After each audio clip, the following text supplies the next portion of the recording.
ఏమే పిల్ల, టైం 10 అవుతుంది, ఇంకా ఇంట్లో వంట పంట ఏం లేదు? ఇప్పుడే లేచి స్నానం చేసి వచ్చాను అత్తయ్య గారు. 10 నిమిషాల్లో టిఫిన్ రెడీ చేస్తాను.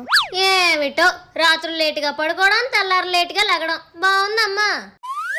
రేపటి నుంచి నాకన్నా ముందు నువ్వు లేవాలి. అలా అయితేనే ఇంట్లో ఉంటావు, లేదంటే మీ పుట్టింట్లో ఉంటావు. జాగ్రత్త. ఇప్పుడు కాకు కుయ్యక ముందు లెగుస్తుంది, నేను కోడి కుయ్యక ముందు లెగాలేమో. మనతో అవన్నీ అవ్వవులే. The next day.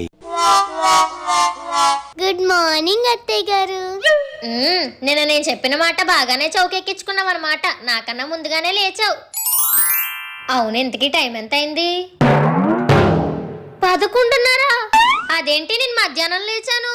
మీకన్నా త్వరగా లెగడం నా వల్ల కాదు అత్తయ్య గారు. అందుకే రాత్రి మీరు తినే భోజనంలో నిద్ర మాత్రలు కలిపాను. ఇప్పుడు లేచారు.